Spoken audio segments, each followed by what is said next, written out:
Now, this can build on itself pretty quickly. So let's go all the way to the tip-top kind of problem here.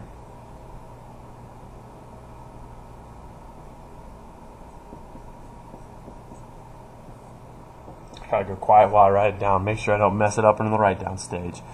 This ugly little thing is a 3. Okay. So what I want to do now is I want to get all underneath one. I want to get rid of all the denominators, right? I like this middle term right here. This middle term, he doesn't have a denominator. He'll be easy to figure out. Okay. X squared is just x times x. So I'm going to keep that in mind as I'm going through this. If I want to cancel out the first denominator, I'm going to need to bring a pair of x's to cancel it out. When I go to the second one, oh, no denominator. Don't even need to worry about it. This third one, I'm going to need a single x. Okay, well, I've got a single x over here. In fact, I'm bringing 2 x's with me, right? So x and x will be sufficient to multiply through here. So when I multiply here, these 2 x's and those 2 x's cancel out. So what I have left is x squared minus 6x plus 8 equals. And now what I want to do is do this multiplication here. And x times x, nothing canceled out. So this is x times 1. Well, we can write that as like 1x squared. But really, I'm just going to keep that as x squared. Now I need to multiply the last one.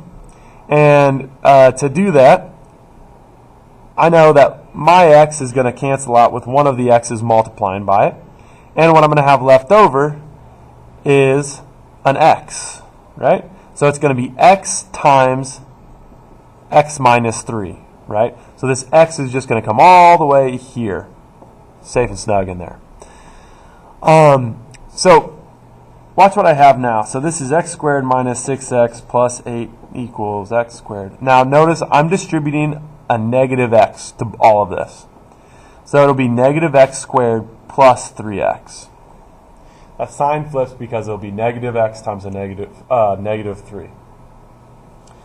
Now, whenever I have x squares, what I want to do is I want to get everything to one side.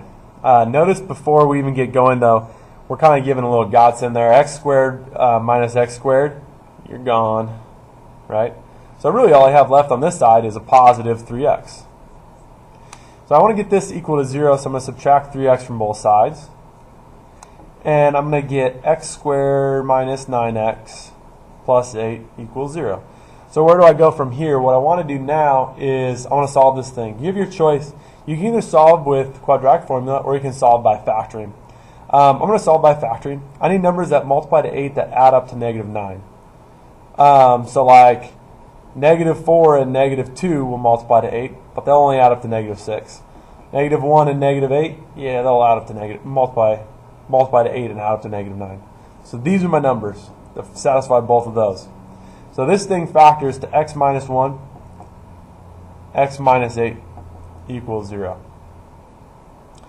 So if I've got two things that multiply together equals 0, I can split them into two mini equations.